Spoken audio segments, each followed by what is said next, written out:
All right, looks like we are live. Welcome everybody to Standing for Truth. I want to thank you all for being here for tonight's very important show. It is a privilege to have Sal Giardina back with us here tonight. Sal, thank you so much for giving us your time. Hey, it's great to be here. It's a privilege to be able to address people that are watching your program. Amen. Amen, Sal.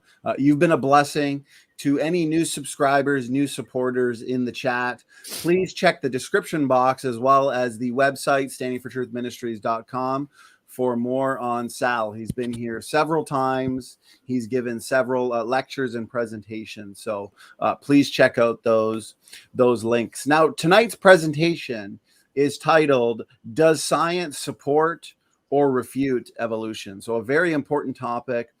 We will be having an audience Q&A. This is where we get you guys involved. This will be after Sal's presentation, of course. So please tag me with your questions at Standing for Truth, and let's do our best to keep it focused on the topic. Before I go over an introduction in terms of our guest, George, I want to thank you as well. Our amazing award-winning co-host, as I always say. Thanks for being here. Thanks for joining us, George. Crack me up. How you doing tonight? Yeah, good, thanks. Look, as you know, I was unavailable yesterday. What was it? Last night I contacted you and said, I'd like to be involved in that presentation with Sal. It sounds very interesting. So thanks for the invite. And it's nice to see you again, Sal. Yeah, same here. I'm glad you're joining us. I appreciate it, George. I appreciate it, Sal. So before we get into the presentation, I want to give our guest, Sal Giardina, a brief introduction here.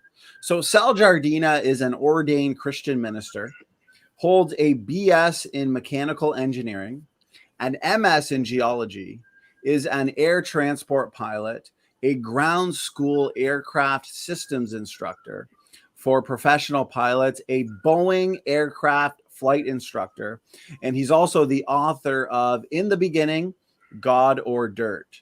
Doki Doki SFT fan club in the chat has posted the necessary links or the appropriate links to Sal's ministry, as well as where you can find his book. That being said, Sal, again, thank you so much for being generous with your time and giving us these important presentations. I'm going to hand it over to you, Sal, if you wanted to add anything or and get into the presentation.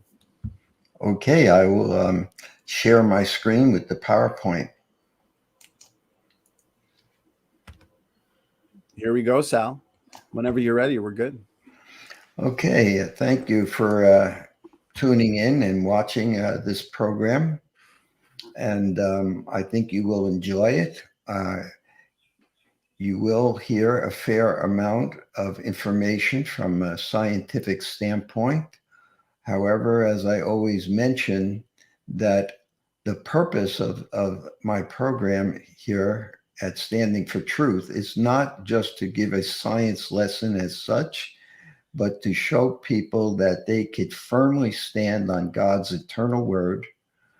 And just as Jesus said, my words will never pass away, and you will be standing on an eternal foundation. And all of creation points to Scripture and supports Scripture, as it says in Romans 1:20. So everyone and no one is without an excuse when you look around the world around you. So we're going to look tonight, ladies and gentlemen, does science support the statements of biblical creation or the hypothesis of evolution theory? Now, you are the judge and the jury. As a creation scientist, along with many other ministries, creation ministries, we present you evidence, but you are given the God-given intelligence to be able to weigh the evidence and make a decision for yourself. There is no such thing as absolute truth when it comes down to historical science. We're not talking about the operational science, which has given you the near miracle of cell phones and sending probes out into outer space, etc. We're talking about historical science. That is the hypothesis of evolution and their theories about what they believe has happened in the past and what they believe is the age of the earth. This requires not absolute proof, but you're to weigh the evidence as a judge and the jury yourself. Today, man attempts to decide truth for himself, but apart from the biblical record, which is ultimate truth, man just doesn't have it in himself to determine the absolute truth. We need the help of Scripture, which God has given us as the first light of the world, and that light will always overcome the darkness, no matter how much of the darkness is attempted by the world to introduce various ideas that are not in accordance with God's revealed word. So tonight we're going to look at primarily about abiogenesis.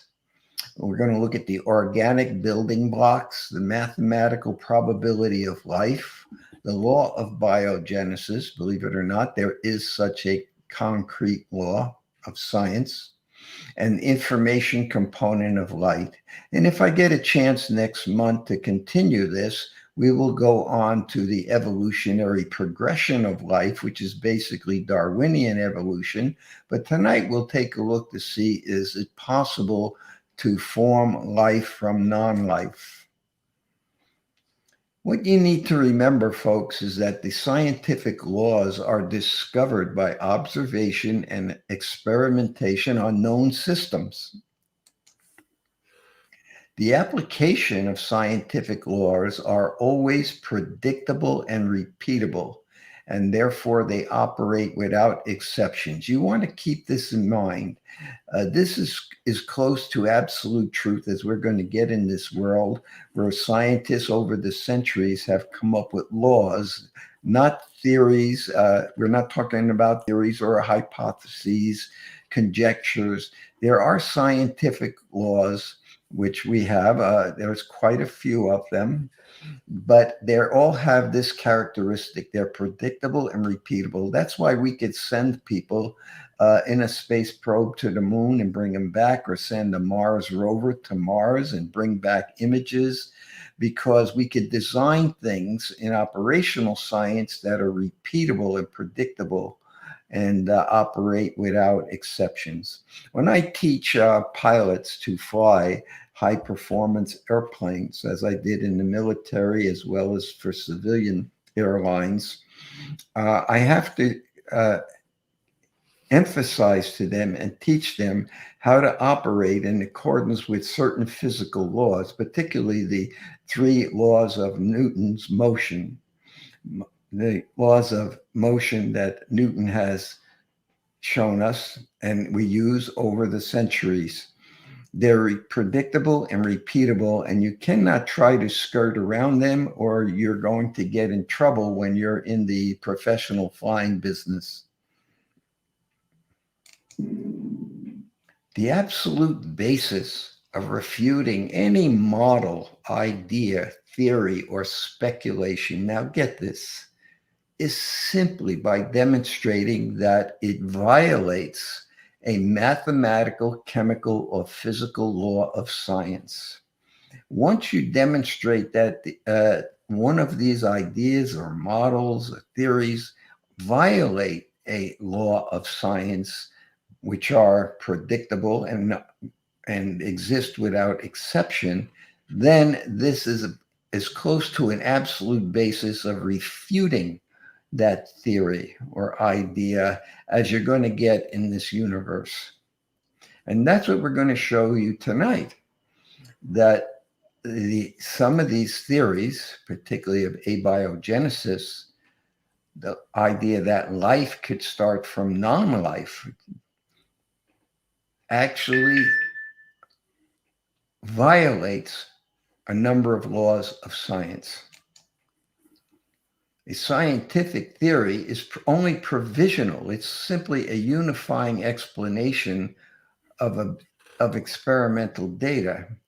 Its plausibility is based on the ability to predict results. If it cannot accurately predict results, this deteriorates from the credibility of the theory. It requires a minimum of inconsistencies. You'll see tonight there is a plethora of inconsistencies, and it is subject to falsification. The idea of abiogenesis, A being non-biologic origins, that life started from non-biologic origins, is promulgated on our students from elementary school up to the university level. What they don't really tell you that is from the typical phylogenetic tree published in their textbooks, that the most rudimentary form of life, a single cell, you might say, although it is not rudimentary, is very complex, but at the very root, they do not show you that the original, that the cellular level has to start from, the roots have to go right down into the ground and draw up chemicals. And so it is non-living chemicals that is proposed to have started the first living cell. Now let's take a look right here for like a animal like this on the tree. Let's magnify this branch of the tree. Okay, let's take a look at an example of a gorilla, the history of a gorilla according to the evolution. See, we start up here, and as we move down, we're told that it has a common ancestor of a zebra. See, if we go back up here, we come up with a zebra type animal. Okay, well, maybe that is slightly believable, but as you continue on down the phylogenetic tree through these various common ancestors, you get down to a frog. And as I've told many of my students, your great-great-great-grandfather was not a frog. But this is what they're trying to convince you, that on the evolutionary tree, that a gorilla and a frog at some point in the past had a common ancestor. Well, if that is not far-fetched enough, as you continue down their evolutionary scenario and follow it carefully, you come out to the fact that a gorilla had a common ancestor well in the past from the frog of a mushroom. And then the mushroom had various common ancestors terminating in bacteria. And of course, like I said, then the origin of a bacteria, it is proposed, comes from non-living chemicals. Now, not one of these proposed ancestors of a gorilla is supported by fossils, genetics, biochemistry, or observation. It simply is not supported. The undisputed long-term results of natural events on this earth from day one, whatever we have observed, terminates for organic molecules like this, and eventually death. And of inorganic molecules, eventually, no matter how sophisticated the system is, it eventually winds up in the boneyard or similar place, regardless of intelligent intervention. I want you to realize something, that an airplane is a system that is probably one of the most well-kept systems. Man, in other words, attempts to preserve aircraft by the utmost application of his intelligence in the way of maintenance and care so that he could keep these aircraft systems flying for as long as possible and keeping them safe. But regardless of the best intelligent intervention, eventually this is where they wind up. This is science. This is reality. The imaginary sequence of unnatural events appears like this in various forms in textbooks, as I said. This is imaginary. This is reality. We do not have increasing synthesis leading to complexity all on its own due to random natural processes. Random natural processes result in this scenario, and this is observation, this is science, this is all that anyone has ever seen from day one on the earth. Now, there are also inconsistencies from chemistry. The proposed synthesis of organic molecules is contrary to the known laws governing chemical combinations. Now let's take a look. On the Earth's surface, the chemical bonds of organic molecules are destroyed by oxygen. So if it is proposed that the first organic molecules synthesizing into a complex living cell occurs on the surface, they would be destroyed by oxygen. This is a known fact of chemical bonding in chemistry. The geologic evidence from the Earth's oldest rocks, however, point to an oxidizing atmosphere. What does that mean? The evolutionary rebuttal, well, that at some point in the past, there was no oxygen in the atmosphere. The atmosphere at some point in the ancient Earth history did not contain oxygen. But this is contrary to what geologists and geochemists have been pointing out for decades. The evidence from the Earth's oldest rocks, supposedly dated in the billions of years, points to an oxidizing atmosphere. In other words, there was always oxygen in the atmosphere.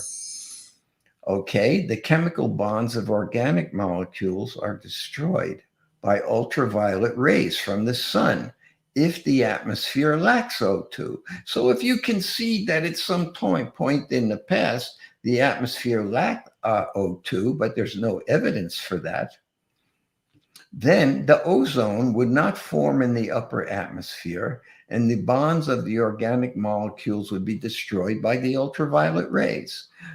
So whether the ancient Earth, so-called ancient Earth, contained oxygen or in the atmosphere or not, in either way, you would not expect organic molecules to synthesize into complex systems. How about the oceans? Oh yeah, but Mr. Giardina, the first living cells were produced in the oceans. Well, the problem with that is any chemist will tell you that the chemical bonds of proteins or amino acids, which are the building blocks of life, are destroyed by hydrolysis. So it is completely unlikely that we could expect these to form in the Earth's oceans. So we have various inconsistencies of chemistry. The building blocks of life, such as amino acids, nucleotides, which are the building blocks of RNA and DNA, and proteins. These building blocks are only fabricated within a pre-existing mechanism of a living cell. They cannot construct themselves. Even if you could form a few amino acids or a small chain of nucleotides, peptides, they cannot synthesize themselves into a system which is information, full of information that can reproduce itself. The proposed evolutionary scenario is completely devoid of any empirical basis. You might have seen this kind of cartoon before, but it really, I get a rebuttal every once in a while. What about the Urey-Miller experiments done in the 1950s, etc.?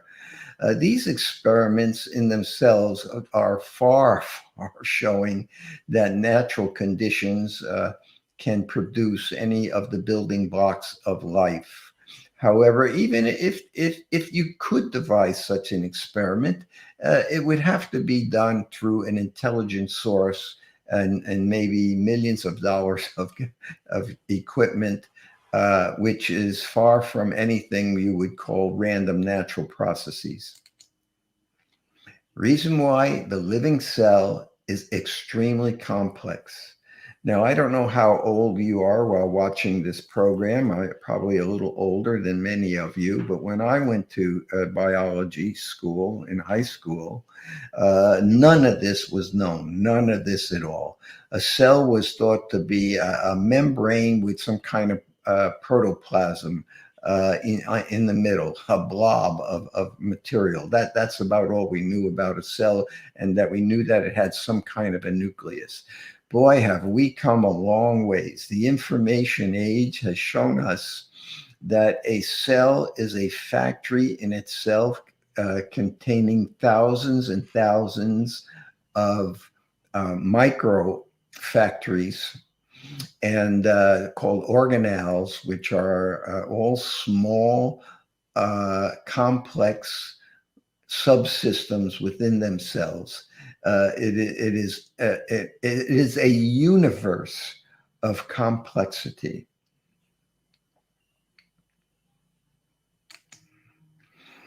So sometimes I've heard people say, yeah, but Sal, we're the first living cell to get produced from the very roots of that tree is not this kind of a complex living cell. It is a very rudimentary, simple cell.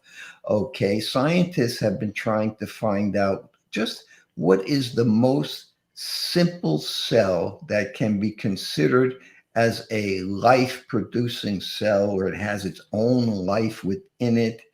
What would that look like? Can we find such a cell? What is the simplest cell we could come up with today? This is one of the major candidates. It's an electron microscope image of Mycoplasma genitalium. It is about 1/4 the size of a micron. This is a micron, a photo through an electron microscope. And its length is about 200 times 10 to the minus 9 meters. It is extremely small and needs an electron microscope. This is considered as close to the ultimate smallest cell that could be considered as a quote unquote living cell to start life. But even then, it really isn't a fully functioning cell. It's a parasite and needs a fully functioning cell to multiply. But on the very extreme of thought, this would be the smallest possible microorganism. And yet, its DNA consists of 580,000 base pairs. This is the sort of the coded information along the DNA strand. And it contains 482 genes. So there is nothing, ladies and gentlemen, simple about the smallest and most conceivably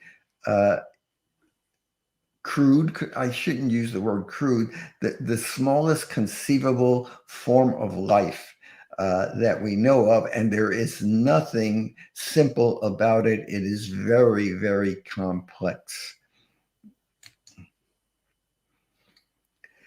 So abiogenesis cannot be supported by scientifically verified links between chemicals and a functioning cell. It cannot be supported by natural chemical reactions, as explained previously, briefly.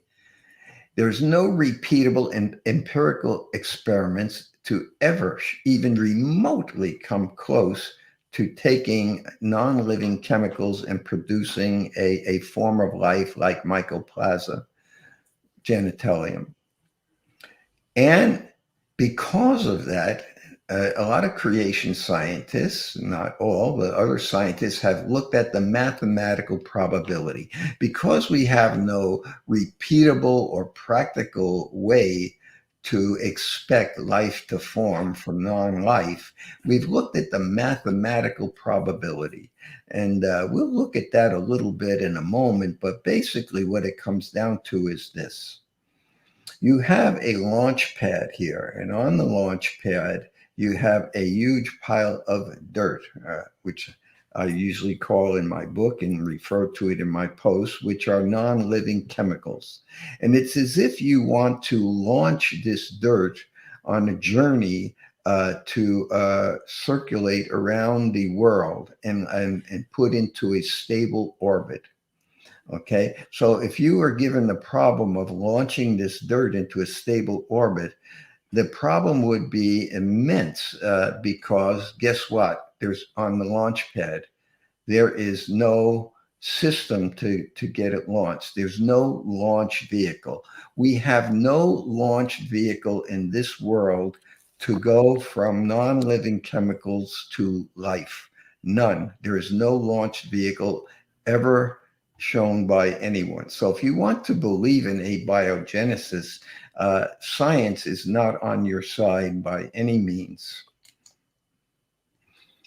Apparently, there are no chemical laws or natural physical properties that can induce any particular sequence of amino acids. And that's required because the amino acids need to be sequenced in the proper manner, in a complex manner to get proteins. And then even proteins many proteins are needed in a single cell. So what is the probability of a random chance of this happening where amino acids can produce a particular complex protein? Well, let me give you a little idea of numbers. The diameter of the visible universe is believed to be 10 to the 28 inches. Now, nobody could comprehend such a number as this. You know, as we look out through the telescopes, especially the ones orbiting the Earth now, and looking further and further out into the cosmos, I mean, we cannot comprehend this number in inches, but we know that it is immensely huge. I'm just trying to give you a sense of the meaning of these numbers. The estimated number of electrons in the entire universe, right? The number on the head of a pin is enormous, but in the entire universe, it is estimated to be 10 to the 80 number of electrons. Now, Borel was a man, Emile Borel was a man who was considered sort of like the Newton or the Einstein of statistics and mathematics. And he came out with Borel's rule of probability. You may have seen it quoted here and there in various probability literature that according to the probability, if the chance of an event occurring is smaller than 1 in 10 to the 50, which is 10 to the minus 50, one chance in 10 to the 50 can be 10 to the minus 50, then the event will never occur because the event is essentially impossible. This was Borel's rule of probability, and you may see it quoted sometimes. So when you're looking at the chance of something occurring, random chance, if it is less than this figure, then it is essentially impossible. And number comes from Emil Borel, a highly regarded man of statistics and mathematics. However, there has been a more recent, some people dispute this somewhat, so there's been a more recent calculation by David Abel in 2009. He came up with the universal plausibility metric, okay? The universal plausibility principle. This is the point beyond which the probability becomes operationally infeasible in this universe.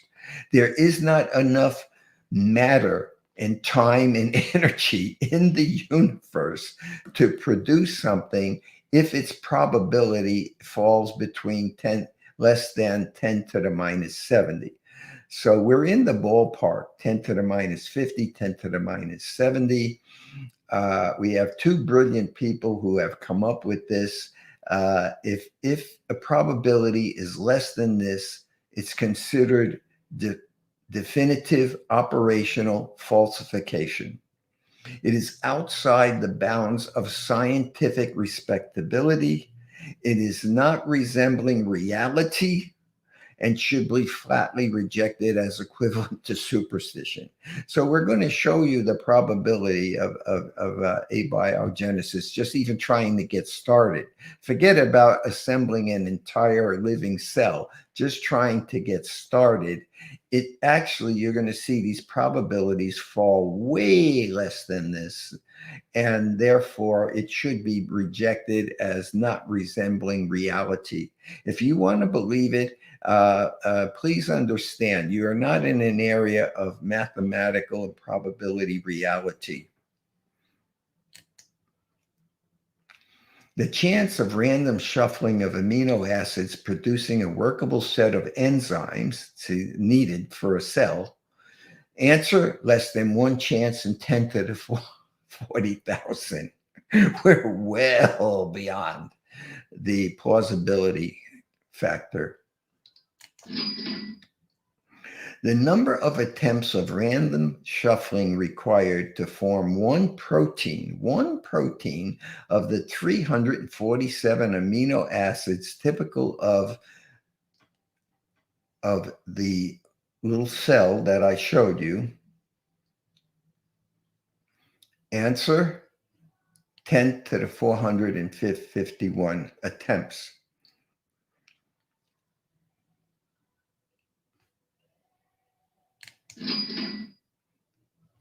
The years required to obtain the minimum number of proteins required by the smallest organism. Answer, 10 to this exponent. Okay. Now, that's the number of years requiring the smallest organism. Proteins required. The proposed age of the Earth, ladies and gentlemen, is 4.5 times 10 to the 9th. It's 4.5 billion years old. I mean, this isn't even remotely close. So there isn't enough time on the Earth or even the cosmos. If you want to use the age of the universe, supposedly is about 13 billion years old. It's not even remotely close to obtain the minimum number of proteins required in the smallest organism to produce them by random shuffling and chance. So abiogenesis, ladies and gentlemen, cannot be rationally justified.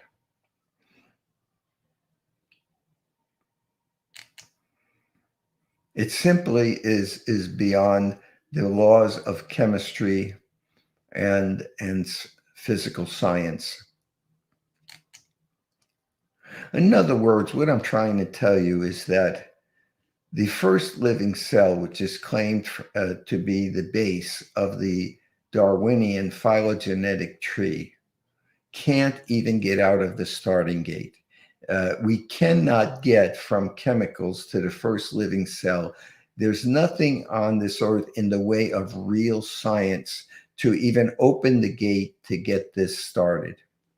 So if you can't start first living cell by random processes and accidental time and chemicals alone, this tree is simply an illusion. So has evolution theory been falsified? It also violates the law of biogenesis. Now, you might be saying, Sal, I never heard of the law of biogenesis. Of course, you've never heard of it. If you've taken a biology course, they never mention the law of biogenesis. Is this legitimate law? Absolutely. Life only originates from life. That is the law of biogenesis. Where have we seen that? In Genesis 1:24, it's mentioned at least a half a dozen times. Every organism on earth, plant or animal, only reproduces after its own kind.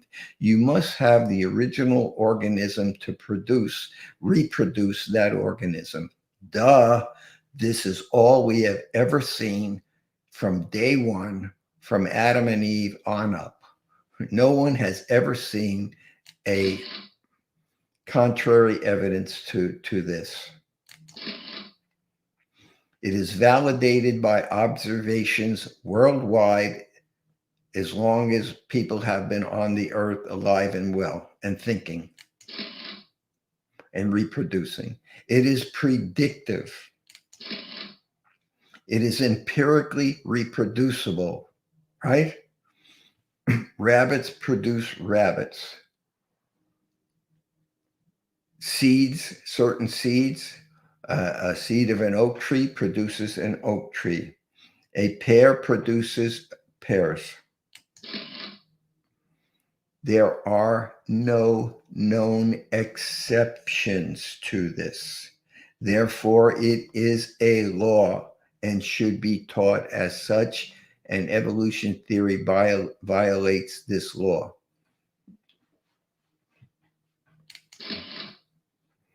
There are no inconsistencies to this. It also violates the law of information. Now, I want to talk to you a little bit about this. It's not something you may have been familiar with. But the law of information tells us that all life and life processes require information. And we see this in God's word in John 1, verse 1, where it says, in the beginning was the Word, and the Word was God, and the Word is with God, and the Word is the origin of information. It is validated by universal observations. If you just watch CSI on TV, we see that they use DNA quite often as the most direct evidence that they could get many times to form an opinion as to what has happened in the past with a certain situation. And why do they use DNA? Because it is packed with information that is specific to each individual person. And believe it or not, every plant and animal also has specific DNA in which you could identify that plant. In 1953, Dr. Francis Crick and James Watson discovered this. This was one of the greatest discoveries of the 21st century, the 20th century. And they discovered the structure of the DNA molecule. Now, when they discovered this, they unraveled the chemical structure of the molecule, which is amazing. But within a few short years, it became obvious to the scientific world that this is the breakthrough that people for millenniums have tried to understand. How can an acorn planted in the ground produce an oak tree? They finally came to the realization, not just the chemical structure, but within here, these nucleotides and the sequence of them are provide the coded information, what we call in today's modern world of computers, algorithms, okay? And within the DNA is the information for all life, even if you want to consider plants as a form of life, although plants do not have a consciousness as do human beings and animals. So it was an amazing discovery because we now began to vaguely understand how two cells, a sperm and an egg, can combine and produce a child, a living being, or another plant and an animal, so to speak, from a seed, from the information content contained within it. It was an amazing breakthrough of science. We had no idea prior to that how these things happened. The existence of information in our universe stands as an absolute barrier to evolution and all of its tenets. This is the traditional concept of the universe. As you look at this program, right, for decades, we were told that the universe consists of time, space, and matter. But that was an incomplete explanation. We now have a contemporary understanding of the universe. The universe consists of time, space, and matter, all right, but there is a basic component of information which is as basic to the entire universe as time, space, and matter. Time and space, we now know, are related to each other. Matter and energy are intimately related to each other, and information and intelligence are related to each other. There is no other way to obtain information except through an intelligence, a mind, an intelligent mind produces information, as you will see right now. So this is the contemporary understanding of the universe. Dr. Werner Gitt, in the beginning, he was Information is a book he published. He was a physicist, brilliant physicist from Germany, I believe, and he defined information as an encoded, symbolically represented message conveying expected action and intended purpose. And that's what we throw around the word today is of algorithms. Algorithms are coded instructions which are intended for a purpose. Each instruction is geared to produce a certain action and for an intended purpose. And we all know that algorithms and coded information only come from a mind. That's why Bill Gates and his crowd have become some of the most wealthy people in this earth today, because they figured out how to code information for the intended purpose of people operating computers easily without having to know how to type in code. I used to write code for Fortran. It was called, one of the early computer codes was called Fortran. If some of you watching have remembered that. And each line of code which I learned had an intended purpose or an action to produce. And then you went on to the next line of code and the next line of code. Life processes consist of meaningful information transfer. This requires a prearranged set of protocols, which are agreed upon by the sender and the receiver. It always requires a sender and a receiver, which agrees on how to interpret that. These rules are not natural physical laws. The interpretation of various languages and codes are made up and agreed upon by the sender and the receiver. information, if I could get anything through to you today, ladies and gentlemen watching this, if you could just comprehend this, information is non-material. It is not a material or chemical property of matter. You are receiving information visually and audibly as I speak to you today. You cannot reach out and grab hold of my words. The words are non-material, nor can you reach out and grab this information from the screen. It is non-material, but it means something to you. I am transferring information to you because we both come to an agreement as to how to interpret the code that you see and hear. All living organisms and plants require software programming to operate, which we now know works in part through the DNA. The information content of the DNA software cannot originate from the material world. Let me give you an example. Here is a person imparting information to a page, and here is the person reading that. See, there is a transfer of information from this person to that person. Now, it is not the words, the ink that is on these pages. It is not the ink on the pages that is the information, but it is the code contained within those letters and symbols and ink as a transfer between two people.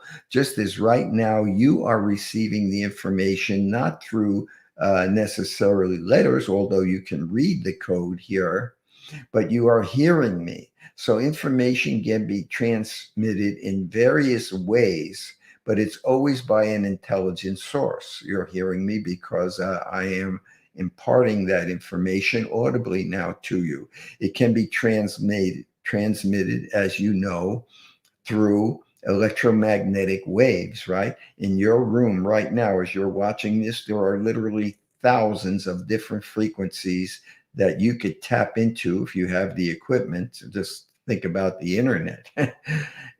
and to get information that is non-material, but you can interpret it.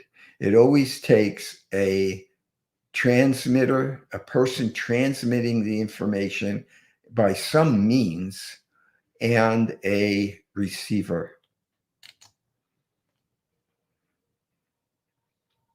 Now let's take a look at a CD as an example, because this is not the easiest concept if you haven't heard it before. That information is non-material and therefore cannot have a material creation. Take this CD. Those of you who are IT oriented, how many bits of data or information, you might say, can you put on a typical CD? Okay, if you know what that is, it's about 700 megabytes. That is 700 million bits of data can be transferred to a CD in a code, so to help you decipher a certain quantity of information. Now let's weigh this CD before we transmit 700 megabytes, that is 700 million bits of data onto this. Let's weigh it very carefully. And now let's transfer the information onto here and re-weigh that CD. What do you think it will weigh? Exactly the same as when it was empty. See, because information is non-material. So it is with a living cell, whether it's a complex cell or it's Mycoplasma, Genitalium. It is very, very complex factory. It is a factory, a working factory of hundreds and hundreds of subunits called organelles, all which must be operating properly for the cell to function. It has a front office called a nucleus, just like a large factory today has a operating office from which the software and computers and the instructions go forth. And that would be equivalent to what we would call today a computer. But all you people out there know that the computer, let's just back up. This computer, if you buy it, if I sell you a computer, and you might have bought a computer which you thought was a great deal. Oh, here's a great computer over at a such and such a place to buy it for $200. You go, wow, that's a deal. But the problem is when you take it home, it's useless without the software required to operate the computer. Any computer is simply a bunch of plastic wires and metal that is useless without the software programming to make it operate. It requires an intelligent source for the software programming. And unfortunately, these days, a lot of that software costs more than the computer itself. So likewise, a cell factory cannot open for business unless all the organic hardware and internal operations can be successfully booted up together by the information software. Nothing operates properly unless it's all successfully connected with the proper information software, the discovery of which DNA is a monumental discovery, showing us where this software is basically contained in the genes of the nucleus, in the chromosomes rather. The chromosomes contain the DNA of the cell. So the proposed mechanisms of evolution, of natural selection and mutations, at best, can only influence physical matter. But information content is not physical. So it has no particular influence, particularly a positive influence on matter itself. Evolution cannot account for the origin or the progression of information. We're mainly concerned about the origin tonight. Next time I address you, we'll talk about the progression of information, but it cannot account for either one of these. It cannot enhance the software which directs all life. Mutations can only destroy the software, and consequently, it cannot be the cause of the origin or so-called progression of life. Now look, anyone out there who disagrees with the conclusion that evolution is absolutely falsified by the law of information must falsify it, that is, this statement must falsify it by demonstrating the initial origin of information from purely material sources. And guess what? No one has been able to do that yet. No one can demonstrate a material source for information. Information only comes from a mind, a working intelligence. Well, I'll conclude with this short video about a professor and dean at Tulane University who was well published and well known in his field. After the video, I'll open up to some questions and answers. To Dr. Richard Lumsden, former professor of biology at Tulane University and Medical School, and the former dean of the graduate school, evolution was science, whereas creation was merely religion, and he taught as much to his students. What I would try to get across is that science is science. Science deals with the real world, with real phenomena.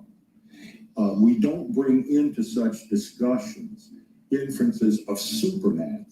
Dr. Lumsden, who studied at Tulane, Harvard, and Rice, couldn't believe it when the Louisiana State Legislature passed a law that if evolution were taught in the public school classroom, then equal time had to be made for creation science. My reaction to that was just total consternation. Who are these people telling us, PhD level scientists, how to teach and what to teach regarding science? So I just thought the whole thing was just absolutely absurd.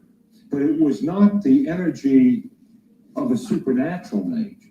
I was prompted at that point to give a lecture on the origin of life, giving creation its due with as much mockery as I could summon.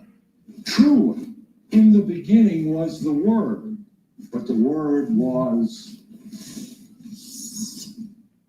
hydrogen. After that class, one of his graduate students came up to him and said, "Great lecture, Doc." Well, that got my attention. Flattery always did. And she said, "But I have some questions."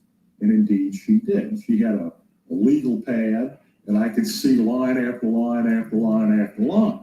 So they had an appointment, which ended up lasting longer than anticipated. The appointment also ended up changing Dr. Lumsden's life.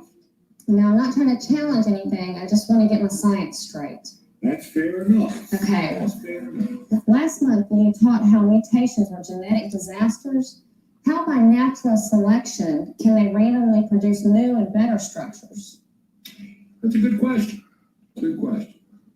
I'll probably have to think more about it. Okay, well, aren't the odds of the random assembly of genes mathematically impossible? You've had your share of mathematics. Let's see if we can't figure that out. Not only were we talking about a mathematical impossibility, we were talking about a physical and chemical impossibility. Which gave me pause.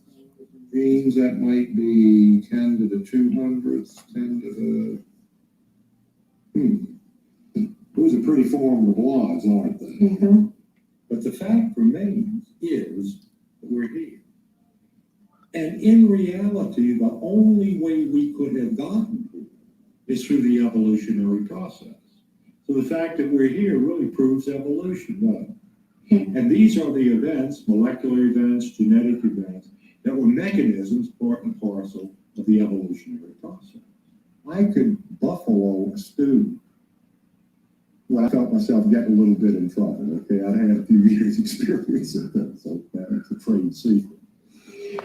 But for the first time maybe in my life, in explaining various facets of evolution theory, I began to listen to what I was saying. And what I was saying wasn't making very good scientific sense. Where exactly in the fossil record is the evidence for progressive evolution, the transitional forms between the major groups? You know, most of them, come to think of it, are fully formed kinds in their own right. This conversation with the young lady went on for approximately 3 hours,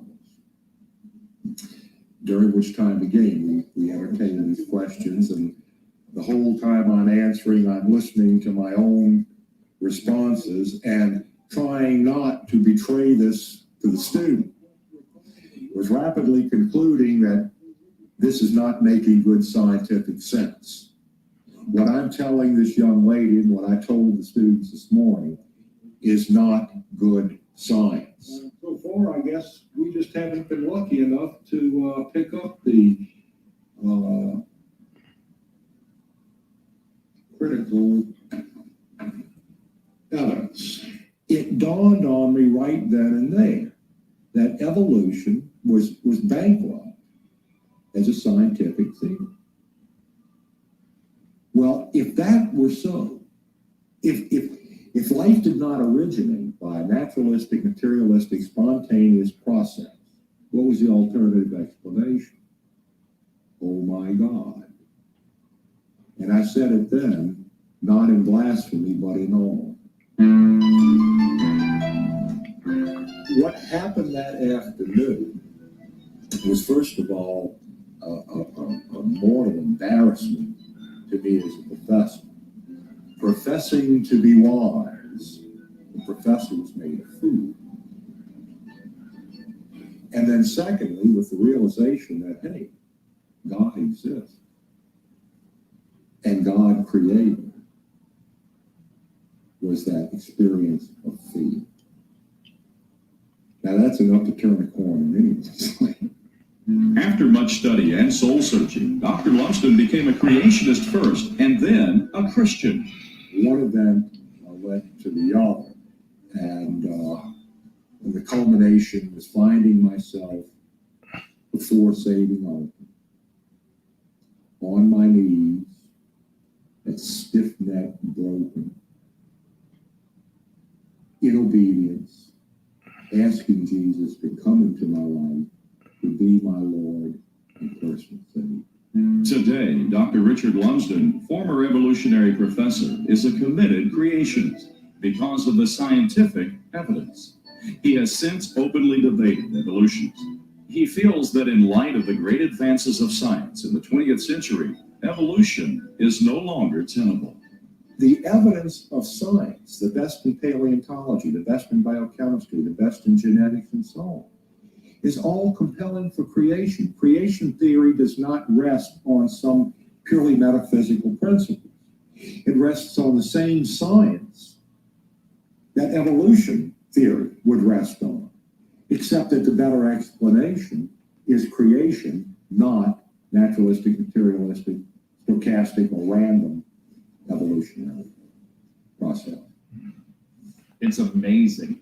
We profess to be evolutionists, and yet we talk like creationists. I'm an evolutionist. I believe that it all happened through random chance. Oh, these little furry balls, they were made by a company that I've never seen before or visited, but I know there was a company because I've got these little fuzzy balls that are designed, and this isn't even all that design, and we just intuitively go, dang, of course somebody made these because, well, they're here. They didn't evolve. It doesn't prove evolution. It proves design. The question, of course, then, who is the designer? And the Bible makes it clear. In the beginning, God created the heavens and the earth. It's a piece of... Okay, I hope you enjoyed that little video. Yes, I did. And let me just go back to my last slide here for a moment.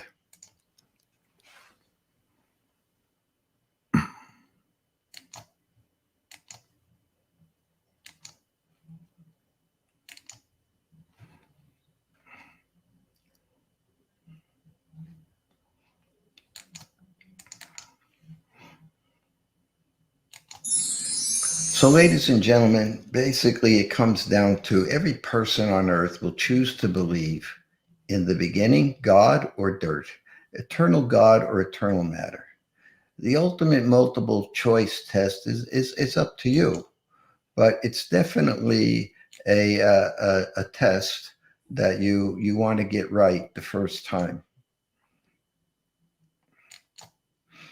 For that reason, I've written a book and published it, In the Beginning, God or Dirt. And every person will believe in eternal God or eternal dirt by default. We know from the laws of physics that this cannot be true.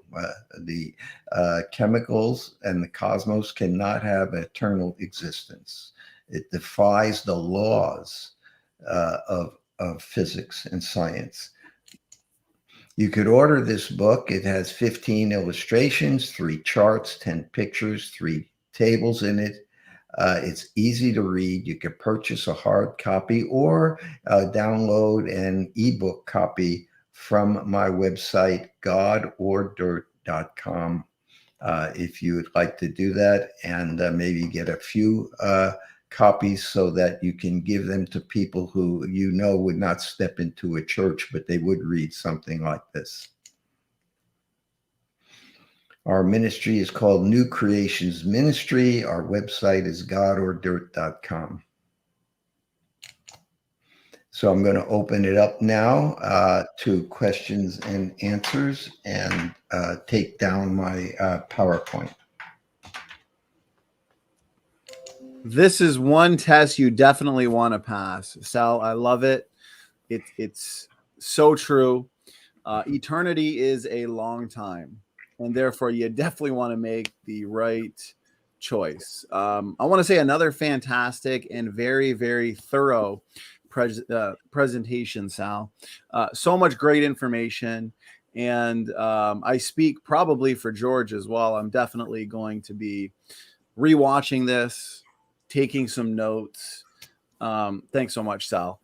And I think given the title, Sal, I think we can safely say that the evidence does not support either chemical evolution or macroevolution. And last thing I'll say, George, I'll hand it over to you. I know you got some thoughts too, is I love how all the evidence that you provided, Sal, has pointed us to a creation that was very good, just as the Bible tells us, right? We could not have evolved from inadequacy to precision.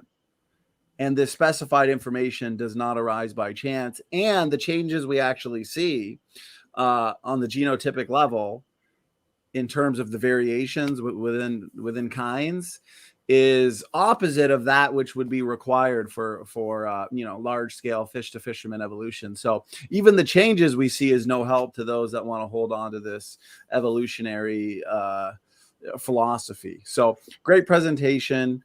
And, I could talk all day about the points you brought up, but I'll hand it to George as my co-host here. Thoughts, any points you wanted to make, brother, before we get into some of these questions? Yeah, I found that very interesting. There is one thing I'd like to share with you, though. So get ready, Donnie. No problem.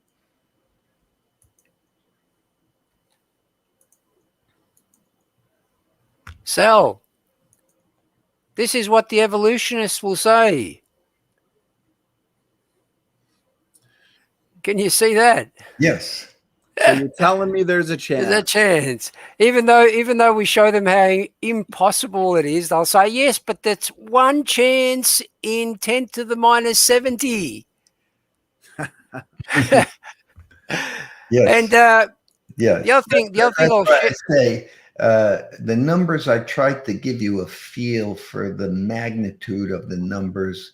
The chances are way beyond the plausibility constant, or 10 to the minus 50, which is considered an impossibility. They're way beyond that. They're not like within 5 or 10%, and so if you want to believe in chance, you're in the area, as some of the scientists says, you're in the area of superstition, or at minimum non-reality.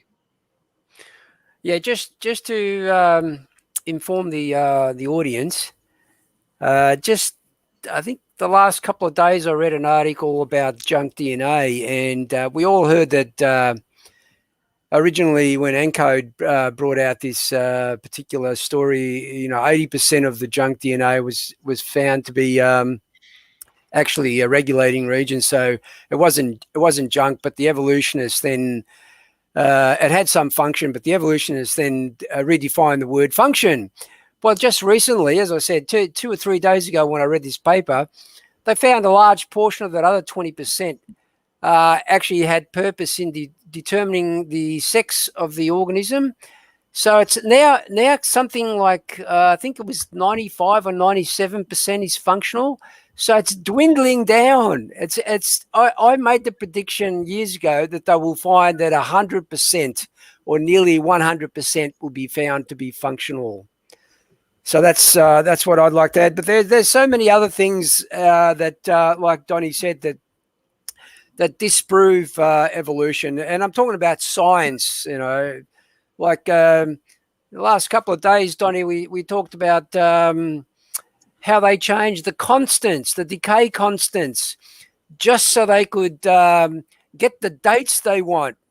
I mean, how is that science? If a constant can be changed, then why call it a constant?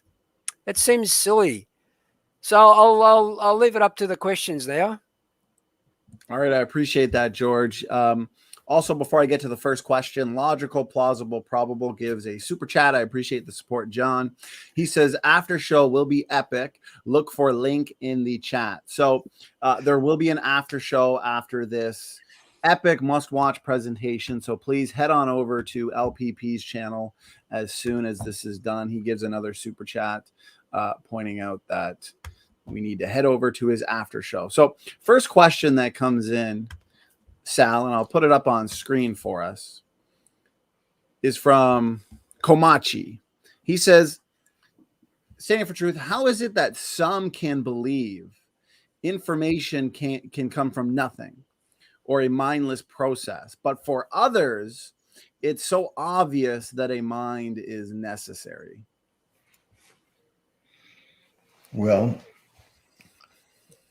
no one has ever demonstrated how any kind of information, algorithms, coded information, and information of numerous functions and sorts, can be produced by any random process or natural process. If you could come up with even one example in this universe,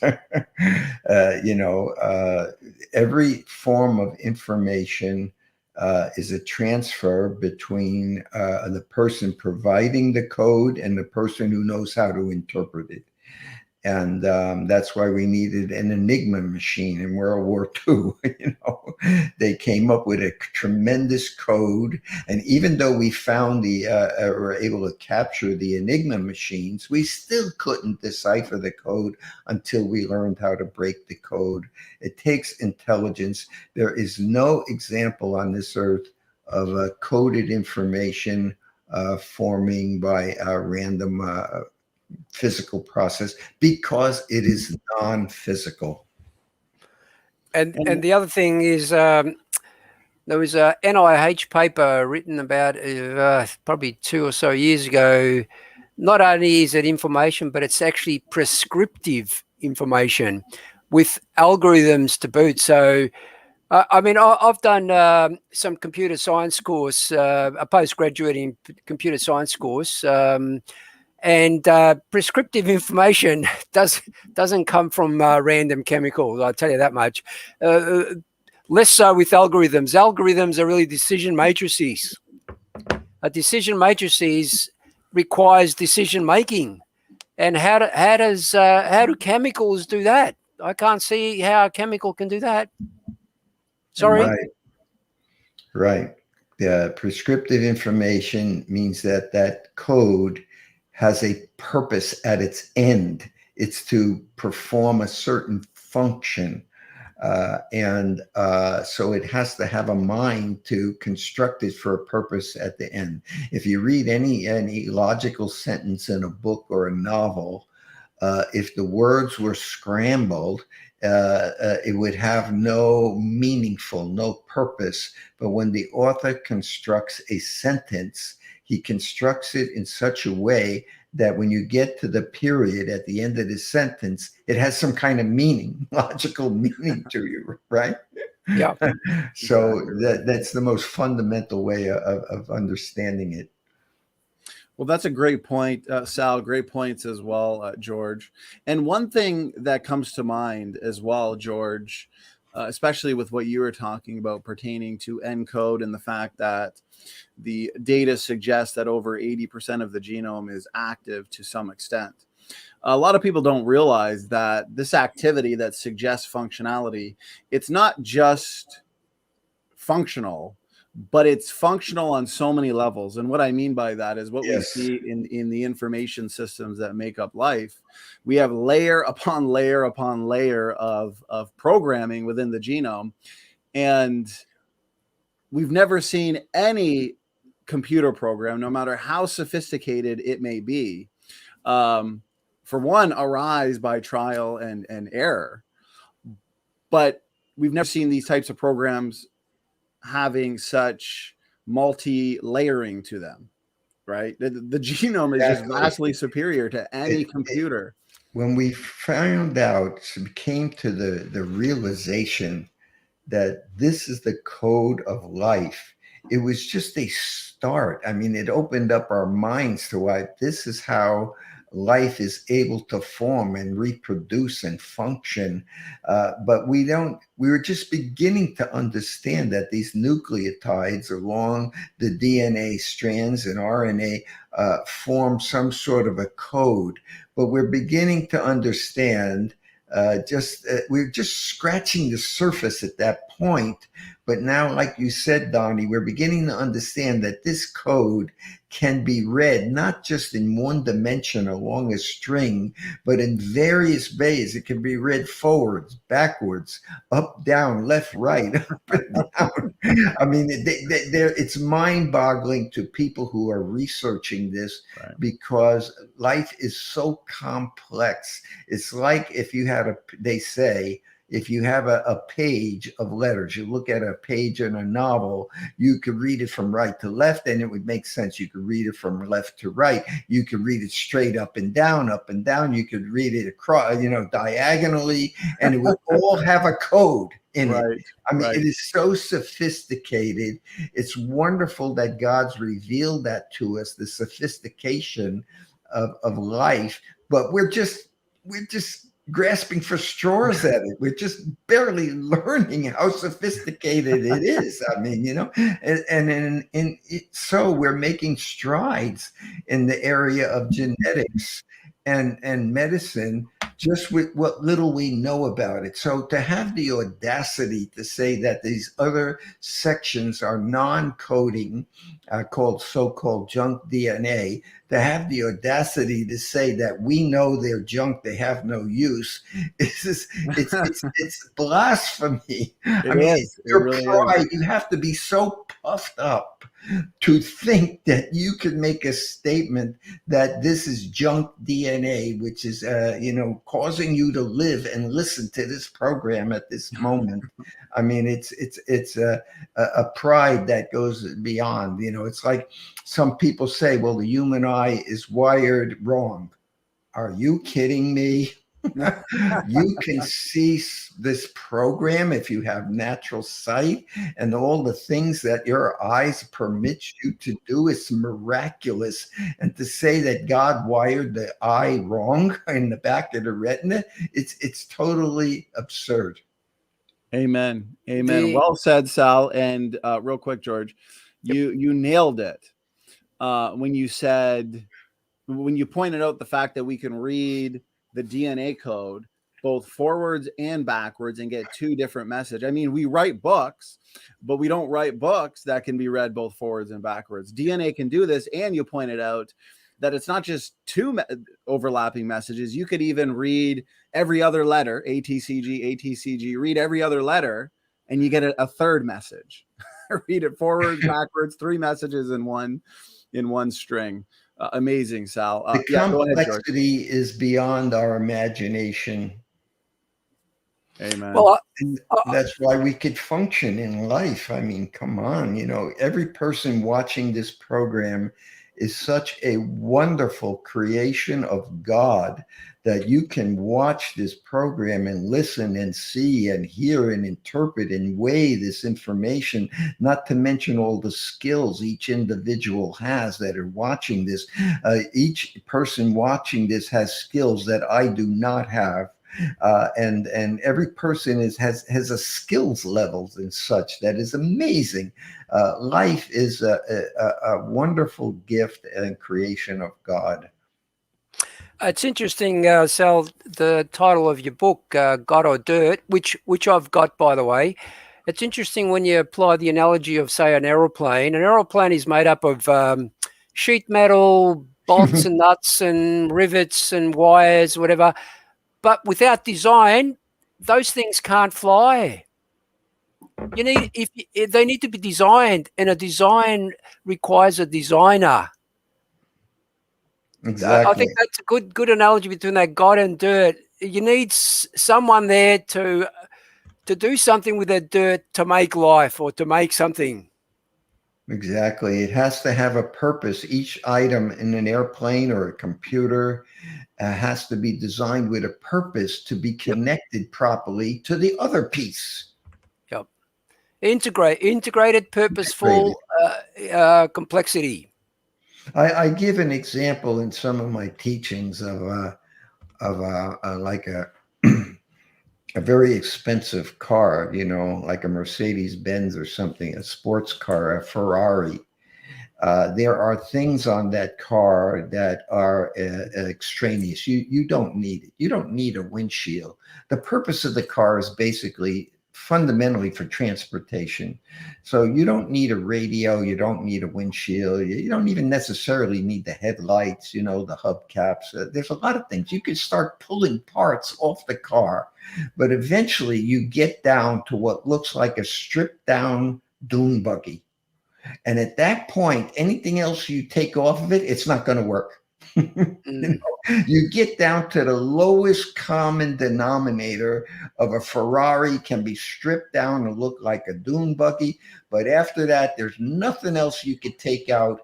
All the thousands of parts that are still left in an operating dune buggy, every one of them is necessary. You start taking one more out, the transmission, you take off any part of the engine, the drivetrain, any part you remove after that, it's useless. Yeah, great point. It reminds me too how we know just how sophisticated the genome is, and yet we're still in the infancy of even understanding the DNA language. And this whole junk DNA idea makes me laugh because it's similar to putting a 5-year-old in front of a car, lifting up the hood and saying to the 5-year-old, what in here is useless based on what you know that it does. Yeah, right. I mean, that kid would be removing, 80% of what he sees. It's because he doesn't understand what it does.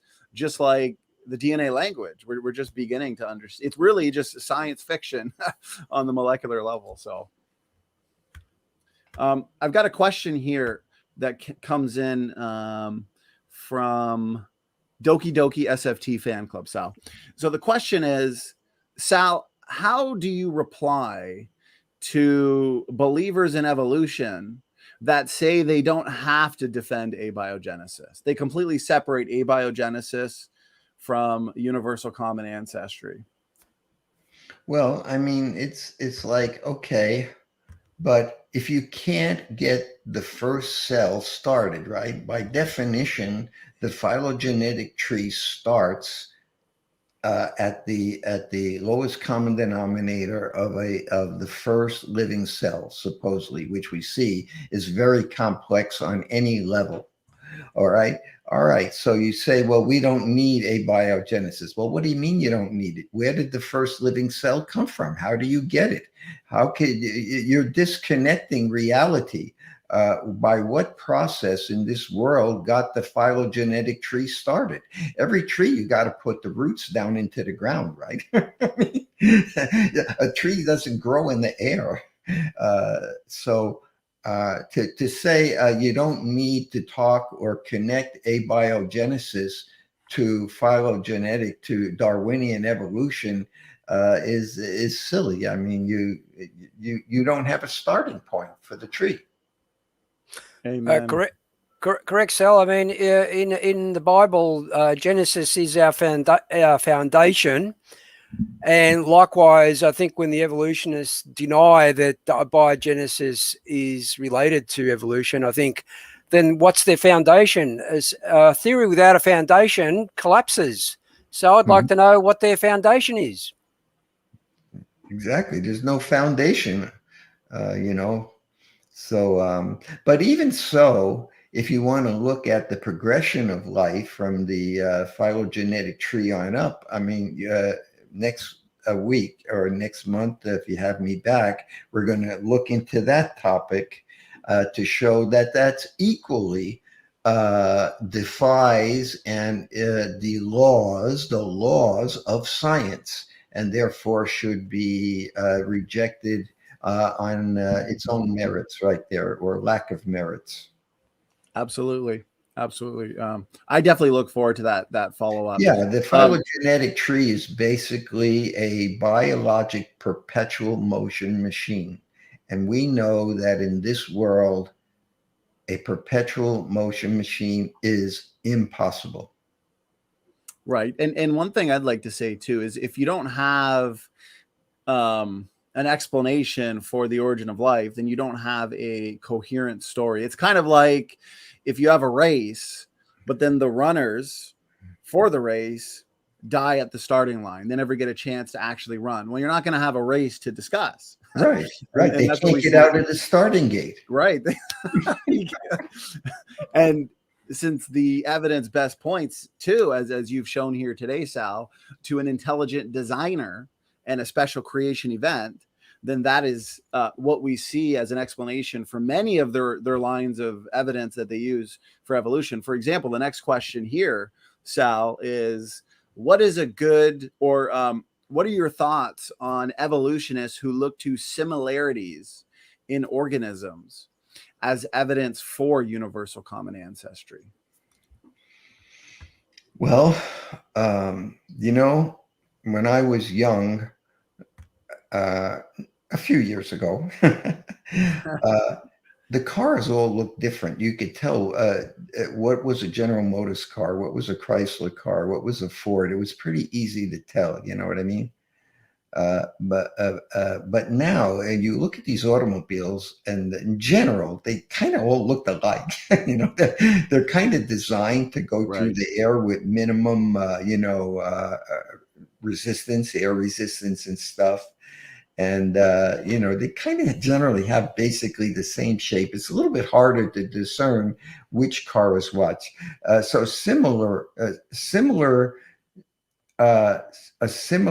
because systems look similar, it just simply means they could have a common designer. That's all, like the cars today. The engineers and such basically build a similar form. They have 4 wheels, etc. And it just means that they're using common designs in their systems today. Well said. You could take a car from 3 different continents. You could take a car or a brand from Asia, Europe, North America, and you're going to find thousands and thousands of similarities. It's not because all 3 cars share some common ancestor in the Arctic. You know, it's because of common design. And that goes back to what we were talking about earlier, is that since the evidence points to a special creation event, it points to intelligent design, then by definition, we would expect similarities, because that designer would obviously use, as you're pointing out, Sal, basic templates. He wouldn't just go back to the drawing board every time. That wouldn't make any sense. So great answer, Sal. George, did you want to add anything, brother? Well, yeah, I was actually searching for that paper that I read about the junk DNA. This is what they effectively have to say. There's one line that says, this is with regards to junk DNA, it says this view has fundamentally changed, and it says the days of junk DNA are over. When the senior authors of this article studied genetics at their respective universities, the common doctrine was that the non-protein coding part of eukaryotic genomes consists of interspersed, useless sequences, often organized in repetitive elements such as sat DNA. The latter might have accumulated during evolution, for example, as a consequence of gene duplication events to separate the individualized gene function. This view has fundamentally changed. You notice how, even though the data that they quote always contradicts evolution, they always somehow fit it in and say, but it's part of evolution. You can't win. You just can't win with these guys. Well said. Well said. Up, down, left, right. You know, night, day. It's all evidence for evolution, which brings me to this next question, Sal.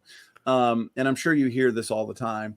Can enough microevolution and time lead to macro or large scale evolution? Can microevolution?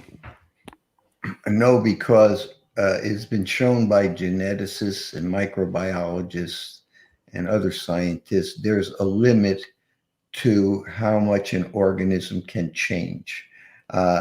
Even Mendel, what was it, in the 1800s with his first experiments as a monk. He's considered one of the first genetic type experiments. From there and starting to today, in today's information age, has shown there's a limit to how much any organism, plant or animal, can change. Of course, there is variation within. God built that in for survival purposes, but they cannot change beyond their basic form. You could change apples to various variations, oranges, etc. You could breed dogs to various variations, hundreds of variations. No dog has ever gone beyond the dog and changed into a cat. No orange has ever changed into a banana, etc. So the law of biogenesis stands without exception on this earth. Every type of basic organism only produces after its own kind. There are limits to these micro changes, which are called microevolution. They're just little variations which God made to give us ability to have various types of plants and animals, but also for them to survive when the environment changes somewhat. That's a great answer. These types of microevolutionary variations that we see, they are not resulting in the types of changes that are going to take organisms uphill, right? We don't see these vertical type changes. And I like what you pointed out, that there's limits to the change. When we see artificial selection on dogs, for example, all these probably 400 to 500 different dog breeds, we find that it results in a loss essentially of genetic variability where the creatures reach a wall, or a bear, like a chihuahua. You're not going to take two chihuahuas. Hey, go ahead, Sal. Not only is there a loss, like you said, of information in the genome as you breed plants and animals, but it's a deleterious, it's a negative loss. That next generation loses the ability to cope with the elements and the environment and sicknesses and diseases. And we know that as a fact. These breeds of dogs have problems after they're bred, especially for generations. Yes, they're cute. Yes, they're nice. They have characteristics that people like, but they have major problems because they've lost the information in the genome and through the breeding that cannot be recovered, the information that allows them to be more viable in the earth and to live longer. Particular breeds have particular problems. Very good point. What we typically have to do with these breeds is babysit them. If we were to put all the breeds into the wild, it wouldn't be too long before, unfortunately, they were to die off, because we're selecting for certain traits, as you're pointing out, that aren't really of selective value in the wild. Yeah, that's a good point. Right, to cope with the various sicknesses, diseases, and the environment. And also there's the 70,000 generations of E. coli and the fruit fly that have become nothing but E. coli and fruit fly. So more failure. But apparently E. coli, fruit flies, and banana plants are related through common ancestry. But oh yeah, well that's the imagination that goes into it. As Sal pointed out, these changes are mostly deleterious. So what I find funny, Sal, even if they did have one truly novel beneficial mutation, let's say 1 in a million, well, since genomes are flooded with mostly deleterious mutations from generation to generation, then that one single good, if it really exists, mutation, it's not going to counterbalance the damage. It's not going to save the day. No, that's been shown by geneticists over and over again for anybody who wants to look into the literature. Amen. If there is a such thing as a beneficial mutation, it would be completely swamped by the tens of thousands of deleterious mutations that are occurring. Amen. Well said. Well said. Well, this next question comes in from, and I'm just looking at the side chat here. Okay, you kind of touched on this in the presentation as well. But the question is, Sal, does the fossil record provide support for universal common ancestry or evolution? We know the evolutionists like to line up fossils in a type of progression that they will say or assert demonstrates macroevolution from one kind of organism to another. Well, unfortunately, people don't understand that when they give a specific example of a progression of an organism, whether it's a plant or an animal, most of the times they use animals. They say this animal progressed from this form to a totally different form. But it's most of all of that is pictures and imagination in the various stages along the way. They do not have the fossil evidence to support that progression within that particular example and animal. Very rarely do they have more than one or two data points or fossils to show that. I was at years ago a outdoor the Sonoran Museum, an outdoor in southern Arizona, and they had a complete progression of an animal. What was it? Gee, I don't quite remember what it was, from one form to another. Every one of them was a bronze statue. From the first to the last, and everything in between was a bronze, a metal form of change. There wasn't one fossil in between, you know, that to show it. So it's very scarce. Now there are a few fossils that have been, you know, a few dozen, you might say, that have been proposed by evolutionists to represent a progression of evolution. Okay, but every one of those have been subsequently shown to have lacked the evidence, lacked the fossil, or just not to be believable. But the fact is that if this occurred in the real world, we should have countless millions of examples of transitional forms between life forms, countless millions. When you walked into a museum, the museum shelves should be filled with these transitional forms, so that is indisputable that evolution is correct. But the shelves are empty of these transitional forms all over the world.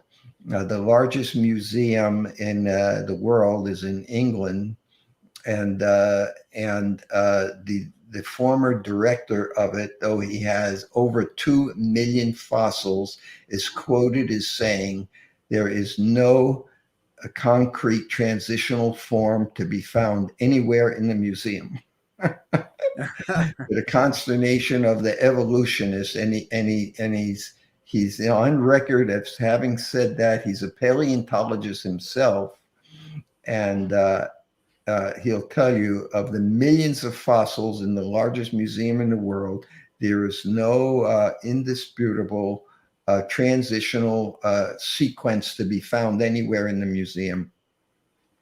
And Sal, you'll like this. This comes from a Phys.org article just a few months ago, actually, and it's a press release from the American Museum of Natural History. I won't bore you with the entire quote, but the last sentence here that I've got says this, quote, "Overall, the researchers found that most stories of human origins are not compatible with the fossils that we have today."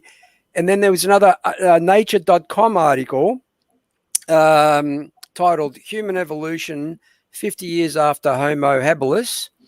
And if you're interested in the reference, Nature 508, 31 to 33 from 2014, they quote, "Even with all the fossil evidence and analytical techniques from the past 50 years, a convincing hypothesis for the origin of Homo remains elusive," end quote. So even their own papers say there are no transitional fossils, but they won't accept it. They won't show that in the textbooks in schools. Yeah. Oh, they won't show that. And One thing I'll add too is these few mosaics, I would call them, as you point out, Sal, right? There are a select few so-called transitionals that they could point to when there should just be an overwhelming amount of transitionals. So the fact that we see a few interesting mosaics, to me, speaks of the incredible variation and diversity of the pre-flood world. Of course, we're going to find some, I mean, even in man-made vehicles now, we find some interesting vehicles that seem to blend the features of two types of vehicles. One that comes to mind is the crossover SUV. Is that a van or is it an SUV? It's right in between, right? It blends the features of both types of vehicles. So it would make sense if we design these interesting vehicles, then God would have also designed some interesting creatures, like the platypus comes to mind. Absolutely. Tiktaalik.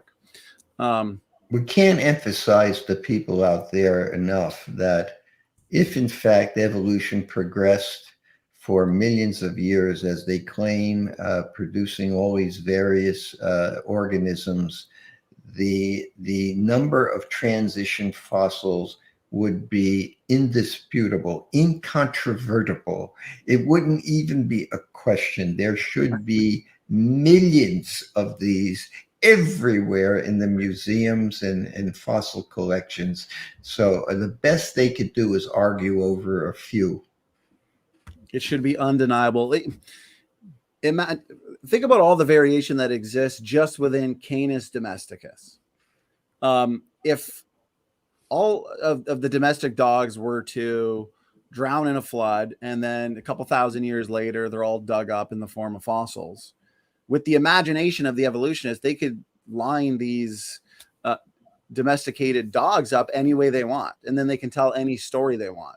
But really, we know that this is all variation just in one kind, one type, a domesticated dog. And that's what they do with the fossil record. So great responses, great answers. Let me get to this next question. Sal, we do have a couple geology related questions, probably pertaining to some of your past lectures and programs. Do you want me to ask those as well? Sure, I'll give it a shot. Okay. So this next one comes in, and the question is, can the Green River Formation be explained within a young Earth creation time frame and model? Because we know the old Earthers look to the Green River Formation as evidence for their model. Can we account for that data, Sal? Well, the Green River Formation, I'm not an expert on it, but I've seen an awful lot of fossils from it. And it's a famous formation. We get some of our finest aquatic fossils, but when we examine it, we can see that the fossil content within this, all these fossils, which not only include multiple types of fish, but there are plants. There are palm leaves and various plants all strewn in there. We could see that it was a very rapid accumulation and burial to preserve those fossils. Some of them are almost polystrate. The fish are found in schools of tens and scores of them in various positions, like going up and down and vertical, and they were preserved so rapidly that their motion within the school shows that the entire school was buried, sort of like a polystrate tree, in a vertical sequence rapidly, not to mention how well preserved most of them are. So the entire formation shows evidence, like all the other fossil layers, of very, very rapid catastrophic burial. There was nothing slow about that. Thank you for that answer, Sal. Yeah, go ahead, George. I was just going to say that those rhythmites are very, very thin, and it would take literally impossible to preserve those kind of fossils in the millions of years that they, or the thousands of years they propose that those rhythmites would have formed. I think we covered this a couple of days ago with Mike Ord, where we mentioned, there's a mold or some form of water mold that literally destroys the fish within no time. So they would never have the opportunity to fossilize. So there's lots of evidence to disprove the old Earth claims on the Green River Formation. That's just one of them. Yeah, sure. They've done experiments with fish, that are, first of all, the scavengers usually get them right away and tear them all apart. Yeah. In the real world when they die.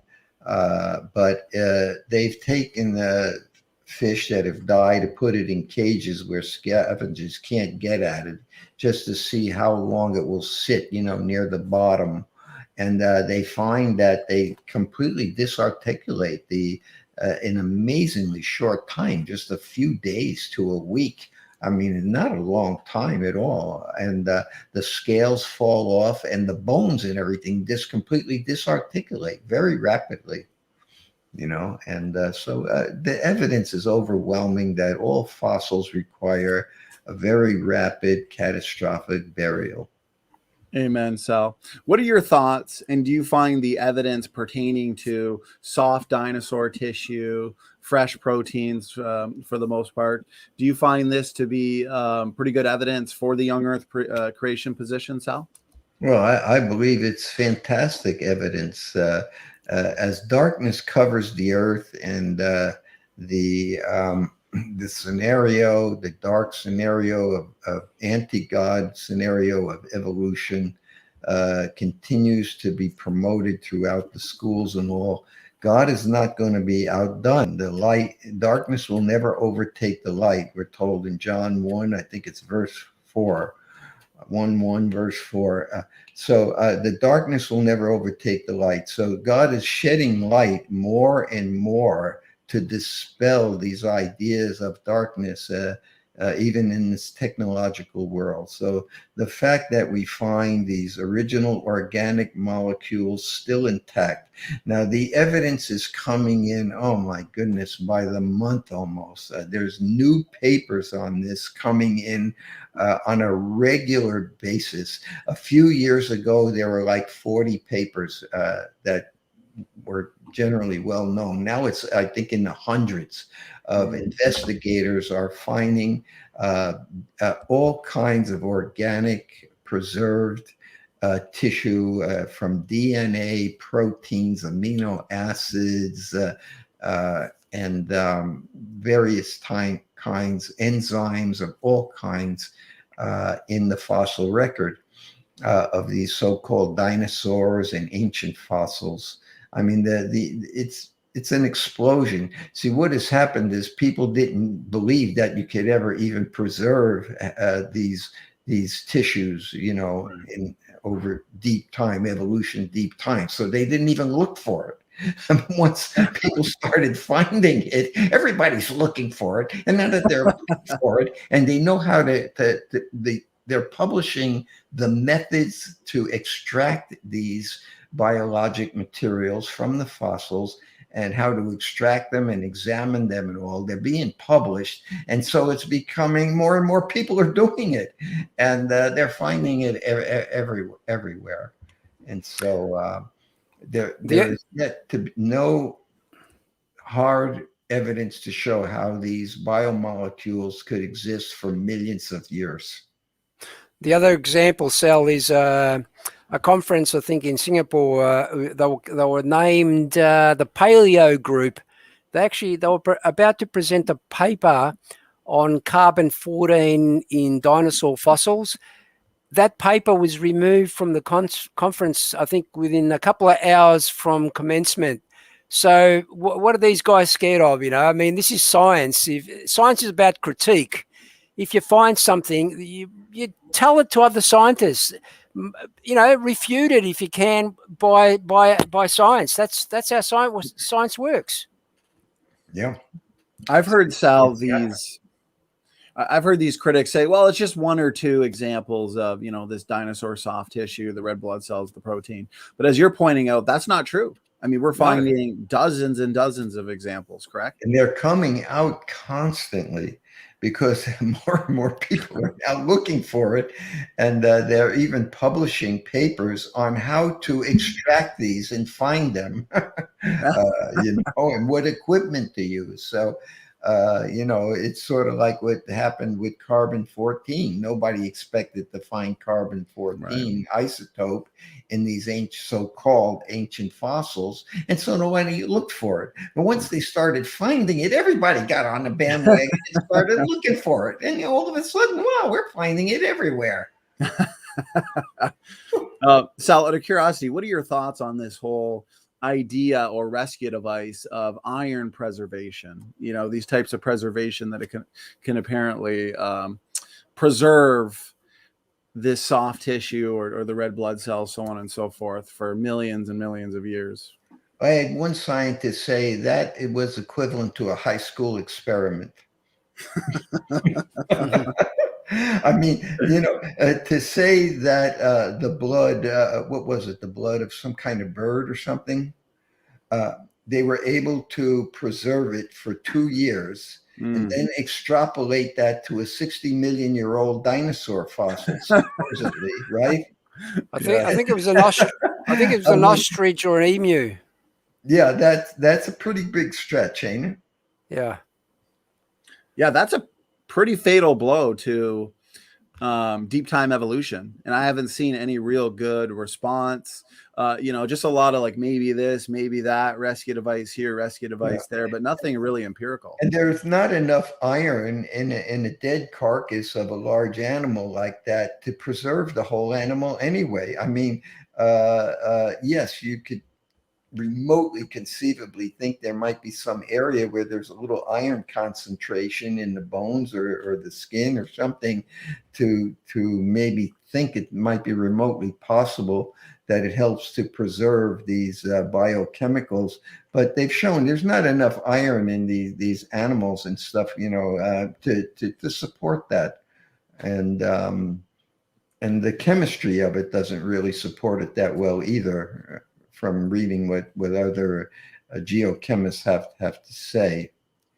And of course, the experiment by Dr. Schweitzer, when she did that with the birds, I think it was the blood of a bird, it was intelligently crafted.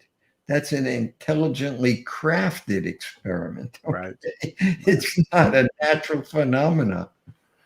It's just like the origin of life experiments they do. They're very artificially contrived. Yeah. They're not even realistic in terms of what the early Earth would have been like. So it's all manipulated by man. Yeah, well, they used a centrifuge, they used anticoagulants, and they used to control atmospheric conditions. I mean, and they equated it 2 years. We're talking about 65 million years. Yeah, it's the same approach with the carbon-14 as you were talking about, Sal. They'll just resort to contamination or machine error. What are your thoughts overall on that, Sal? Because the existence of carbon-14 in these samples, supposedly millions to billions of years, and sometimes high levels of carbon-14, they'll just say either machine error or contamination. What are your thoughts on that explanation? Well, from what I read from people who are very knowledgeable geochemists and geophysicists to rebut those contentions that it's machine error or contamination within the machines, they show what I think, it seems conclusive to me, that the levels of the carbon-14 isotopes that they are finding is way beyond, by several orders of magnitude, of any kind of possible contamination or machine error. They can measure the machine error and the contamination within the machine, and then they measure that against what they found, and where it's not even a small percentage. It doesn't hold up to the fact that the results are due to contamination. Great response. George, did you want to add anything?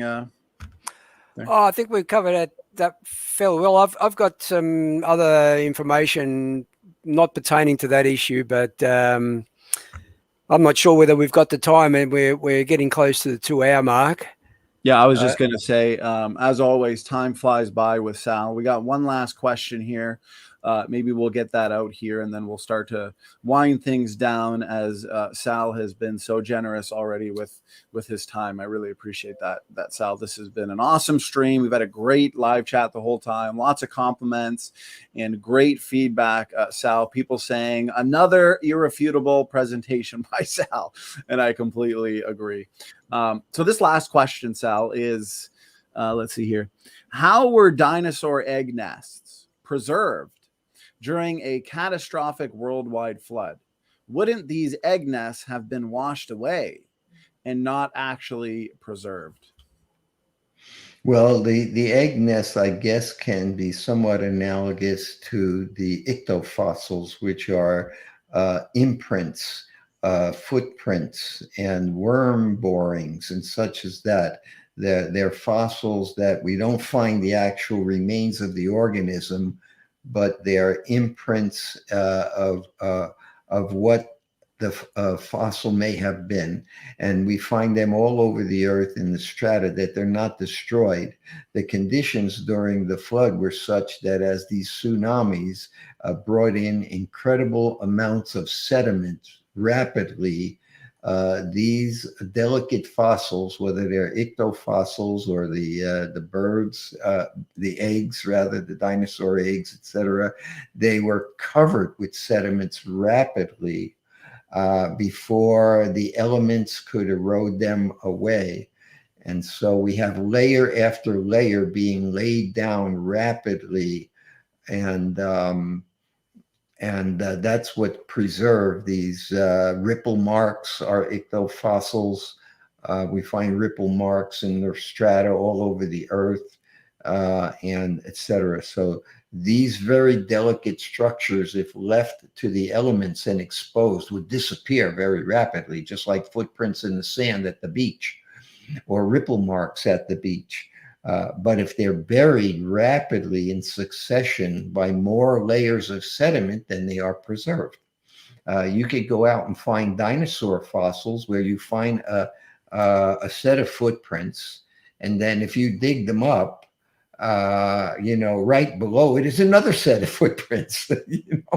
So obviously the first set was covered rapidly, then the dinosaurs came over, made more footprints, and so there's a successive rapid covering. And we oftentimes find the footprints preserved before we find the actual creature who those footprints belong to. Yes. Showing they're running from the floodwaters, it seems. You get the footprints first, and then you get the creature later. Right. Especially amphibians. You find amphibious footprints in the Permian, and I believe it's the lower Permian strata, and no bodies. And they indicate that they're trying to run uphill as the floodwaters were coming down on the cross-bedded sandstone. And then they were eventually overwhelmed and carried away. They drowned, floated, and were buried in higher layers. So we find the actual organism remains, the fossil, in higher layers than the footprints. Fantastic point. Great answer, Sal. Well, I think we're going to cap it there on questions. 2 hours really has flown by. We could talk to you all day and night, Sal. You are a wealth of information. We really, really appreciate it. George, anything you wanted to add? Any thoughts, points as we kind of wind it down here? Yeah, I think was it Professor McQueen and I showed a short clip where we've shown empirically how dinosaur eggs can be preserved even in flowing water, and the challenge is there for anyone to repeat that empirical experiment, the methodology, and disprove it. So we've got a multiple number of explanations for the dinosaur eggs. One of those is what I showed a few days ago. But everything they put in front of us, with time, if we have a chance to research it, we'll solve it. And slowly but surely, their whole narrative is being destroyed. You know, from Nebraska man, Piltdown man, junk DNA, Lucy, you name it. That's just falling apart. One after another. Junk DNA is junk science. We go into the genome expecting treasure. They go into the genome expecting junk. Just like Sal was saying, they were so surprised by these findings pertaining to dinosaur soft tissue, the red blood cells, these biomolecules, and now they're going into it because they're amazed, looking into it more. Same thing with junk DNA. They didn't go into it expecting function. They went into it expecting mostly evolutionary leftovers, genomic fossils, and then they realized, wow, the genome's a lot more functional than we thought. Let's keep looking for more and more. So it's from the design and creation starting point that we expect these findings. So that being said, Sal, I want to hand it to you. Final words, final thoughts, and thanks again for doing this. Sure. Let me just summarize for the viewers that basically, as I said, any theory or a model or speculation can, if it is contrary to a known physical law. Okay, known physical laws are as close to absolute truth as we can get on this earth. They work without exception, and that's why we can use them to design all sorts of nearly miraculous mechanisms, so to speak, and depend on them because they're known without exception. So if a theory or speculation or model is contrary and runs against a known physical law, that is right there immediate grounds for a reject.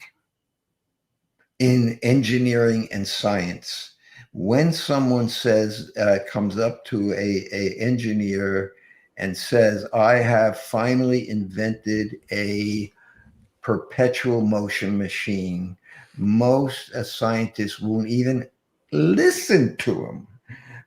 Because they know a perpetual motion machine contradicts the fundamental laws of science, of the second law of thermodynamics, for which there is no exceptions, and so it's an automatic reject in today's understanding of science. So these ideas of evolution and progression and abiogenesis are completely contrary. They run in opposite direction to known physical laws, which we depend on every day of our lives for our livelihood and transportation and everything else we use them for. So you could depend on the word of God to stand on, which is not shifting sand, but is solid rock that is eternal. When you rely on God's word, that is scripture, he will back it up for you. He will show you that what to do. And you are standing on an eternal substance that will not give way underneath you. Amen, Sal. Great final words, great final points. Really a fantastic presentation. We've still got 40 people in the chat really enjoying this. So please, anybody who's kind of just gotten here, make sure you go back and watch the entire presentation. Also share this content around. It's important. We also just hit the 6,000 subscriber mark. So I want to thank all our subscribers, all our supporters. And also, as you can see at the bottom of the screen, thank you to all our new channel members. God bless you all. And the last thing I'll say before I forget, logical, plausible, probable. After show starts right after this stream ends. Click the link and come share your thoughts. Brother George, go ahead. Yeah. Wait, Donnie. You know how you constantly make fun of my Australian accent? Never. Well, I've got one on you, mate. I'll have to share the screen. This is a short joke. It's clean. I wouldn't share anything dirty with you or anything like that, but it's a bit of fun. If people want to know the secret to staying young and healthy, laugh. Okay, laugh. So here it is. A Scottish guy was in a bar while on a skiing trip to Canada. That's your area there, Donnie. That's right. Where he saw the head of a stuffed animal on the wall. He asked the barman, "What's that?" in a Scottish accent, which I can't do. The barman said, "It's a moose." The Scot replied, "Whoa, how big are the cats around here?" Did you get that? Moose, a mouse. Oh, yeah. Oh, God. Yes, I get it now. Okay. That's good. It took a little some time coaching for me to get it. It's like how we say a boot. So I appreciate that, George. I deserved it. I like it. Laughter is the best medicine. George, thanks for helping me and Sal get the joke, and therefore I like it. I approve. So, I've got another one. Oh, I know you got jokes all day. No, I've only got another one, but only if you can handle it. I'll share it with you. Sure. One final joke, and we'll call it a night. Go Yeah, ahead, brother. It'll be quick. All right. Little Emma was huffing and puffing with the effort of digging in the vegetable garden when her neighbour Wally stuck his head over the fence. "That's a lot of effort, Emma. What are you doing?" he asked. "My guinea pig died and I'm giving him a proper burial," she called back. Wally was surprised and concerned. "That's a very big hole for a guinea pig," he replied. Emma patted down the last section of the mound and called back, "That's because he's inside your Jack Russell Terrier." I'm not sure I get that one either. His dog ate her guinea pig. Oh, okay, I get it. Oh, you're slow. I get it now, though. I get it. Sal, it was great to talk to you and see you again, mate. Okay. We'll see you, George. Thank you, George. He's our team comedian. So, George, I appreciate it. Sal, again, God bless. God bless to everybody in the chat. Please share this around, and we'll see you over on the after show. Standing for Truth is out.